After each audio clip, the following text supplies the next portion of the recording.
বোন আমার, তোমার বয়স মাত্র 12, কেন তুমি কারো বিছানায় চলে যাচ্ছ? তুমি দেখো না তোমার বড় বোন প্রেম করেছে 3টা বিয়ে, কারো সাথে হয়নি। শিক্ষা নাও ওখান থেকে। বোন আমার, তুমি দেখো না তোমার বোনের কি প্রবলেম, তার স্বামীটা আরেক মহিলার সাথে সময় কাটায়, তাকে সময় দেয় না। তুমি যে আরেকজন পুরুষের সাথে সময় দিচ্ছ, ওরও তো স্ত্রী আছে। তোমার বোনের ফ্যামিলির প্রবলেম তো তুমি যার সাথে সময় দাও তারও ফ্যামিলির প্রবলেম। যুবক ভাই আমার, তোমার বোনকে নিয়ে আর পারছো না। তোমার মন চাই তোমার দুলা ভাইকে মারতে, বাইন্দা পিটাইতে। কেন? সে তোমার বোনকে কষ্ট দেয়, পরকিয়া করে তোমার বোনের উপর সন্দেহ করে, জুলুম করে।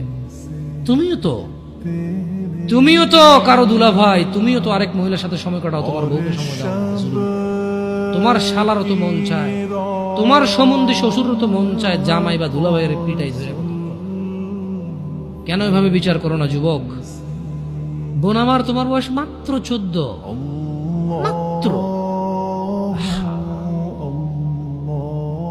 তুমি এই বয়সে সিগারেট খাওয়া শুরু করে দিছ, আফসোস বোন আমার। আর তুমি তোমার এই নাজুক, মহামূল্যবান, ইজ্জতদার তোমার শরীরকে আল্লাহ কত মূল্যায়ন করছে। তুমি জাহান্নামে গেলে তোমার বাপ জাহান্নামে যাবে, ভাবা যায়? মানে তুমি তোমার বাপের কান, তুমি তোমার ভাইয়ের কান, তুমি তোমার স্বামীর কান, ওরা হলো মাথা। আচ্ছা, তুমি হলা মাথা, ওরা হলো কান। তুমি হলা মাথা, ওরা হলো কান। তোমাকে আল্লাহ কত মূল্য দিছে। কারো মাথার মধ্যে যদি কেউ বাড়ি দেও, কি বাঁচবে? বাঁচবে না।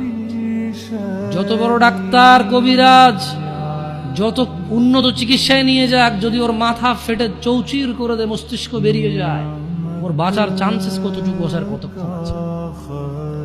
তোমাকে, তোমার এই ছোট্ট 3.5 হাত বডিকে আল্লাহ কত ইজ্জত দিছে, কত সম্মান দিছে। যদি কেউ তোমাকে জোর করে জেনা করে, তাকে, সে যদি বিবাহিত হয়, তাকে জুমা মসজিদের সামনে অথবা মহাসমাবেশে প্রকাশ্যে কোমর পর্যন্ত গেড়ে পাথর মেরে মেরে মেরে ফেলতে হবে। কেন? সে তোমার গায়ে হাত দিতে। তোমার ইজ্জত আবরু কত উপরে। তুমি কি আর আল্লাহর সৃষ্টি জাতা?